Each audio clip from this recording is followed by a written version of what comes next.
आज का हमारा टॉपिक है जीवन का उद्देश्य, यानी कह सकते हैं जीवन का लक्ष्य। तो आज हम इसी विषय में हम बातें करेंगे। और जो भी विद्यार्थी आप इसे नोट करना चाहते हैं, वो आप अपने कॉपी लेकर के बैठेंगे और साथ में नोट भी करते चले जाएंगे। चलो स्टार्ट करते हैं। आचार्य विनोबा भावे ने एक बार एक युवक से पूछा, तुम क्या कर रहे हो? उसने उत्तर दिया, स्कूली शिक्षा प्राप्त की है। उन्होंने पूछा, आगे क्या करोगे? युवक ने तरपाक से उत्तर दिया, ऊंची कक्षाओं में पढ़ूंगा। उसके बाद फिर क्या करोगे?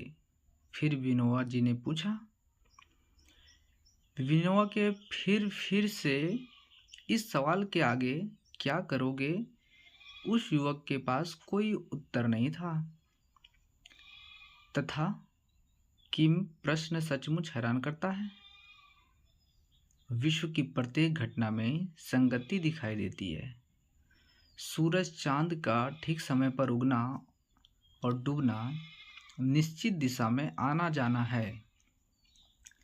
नदी समुद्र के प्रवाह की दिशा का एक होना, ऋतुओं का समय पर प्रकट हो जाना, सभी प्राकृतिक घटनाओं निश्चित नियम की तरह घटित हो रही है।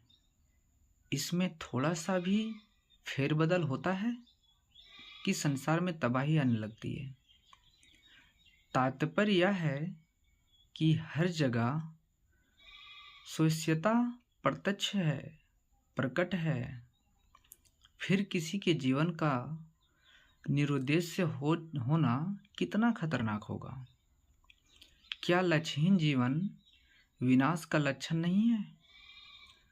जैसे कोई रेलगाड़ी पटरियों पर चलती हुई यूं ही छोड़ दी जाए तो वह दुर्घटना का कारण नहीं बनेगी। वस्तुतः हमारे और आपके जीवन का लक्ष्य क्या है, यह एक महत्वपूर्ण प्रश्न है। उसका निश्चित उत्तर देना होगा। आरंभ से ही जो जीवन के निश्चित उद्देश्य को स्वीकार कर नहीं चलते, भविष्य में उनका जीवन दुखदायी हो उठता है।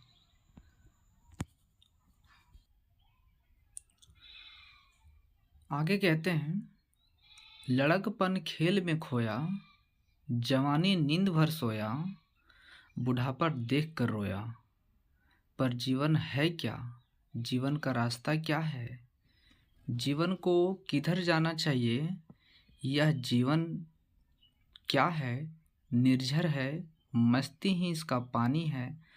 सुख दुख के दोनों तीरों से चल रहा, राह मनमानी है। जीवन झरना है, झरने की बहती हुई धारा की तरह, मस्ती उसका पानी है।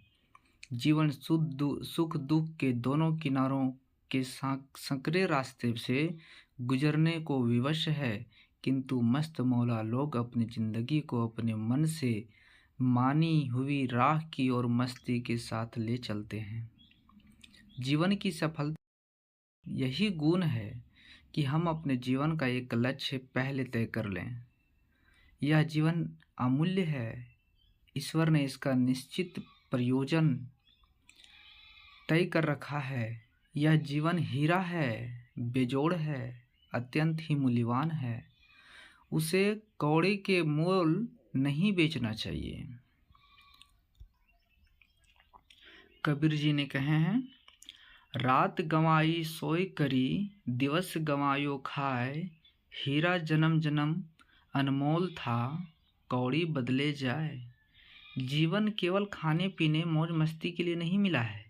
हमेशा हाथ पर हाथ धर कर बैठे हम मौज की जिंदगी, अकर्मण्यों की जिंदगी नहीं जी सकते। अगर इस तरह हम जीने की कोशिश करेंगे तो निश्चित रूप से इसका परिणाम भविष्य में दुखदायी निकलेगा। यह मानी हुई बात है कि बैठे ठाले लोग सोने की लंका भी खा जाते हैं और अपनी सोने की देह भी मिट्टी बना डालते हैं। इससे मालूम होता है कि हर दिन आदमी को कर्मण्य का जीवन जीना चाहिए। बिना मेहनत किए एक कौर भी मुंह में नहीं डालना चाहिए। निरंतर अध्ययनशील रहना चाहिए। अपनी ही मेहनत की कमाई पर जीने की कोशिश करनी चाहिए। स्वाभिमान के लिए आत्मनिर्भरता जरूरी है, परंतु यह मिलती कैसे है? इसकी प्राप्ति एकमात्र उपाय यह है कि हम छात्र जीवन से ही अपने जीवन का एक उद्देश्य तय कर डालें और उसी पर निश्चित योजना।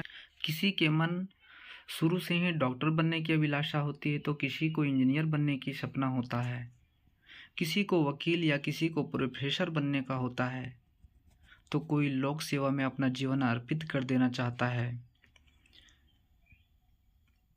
किसी का उद्देश्य लेखक या कवि बनने का होता है। मनुष्य जीवन का चाहे जो भी हो लक्ष्य हो, स्वीकार करें, किंतु उसके जीवन के लक्ष्य का तालमेल राष्ट्रीय जीवन से अवश्य बैठना चाहिए। और आप अपने जीवन का लक्ष्य अवश्य चुनें, एक अच्छे इंसान बने और देश की सेवा करें। यही हमारा परम धर्म होना चाहिए। हमें अपने धर्म, हम अपने समाज की सेवा ईमानदारी पूर्वक करनी चाहिए। हमें ऐसा लक्ष्य चुनना चाहिए। इसलिए अपने जीवन का लक्ष्य निर्धारित करें और अपने जीवन को सफल बनाएं। धन्यवाद।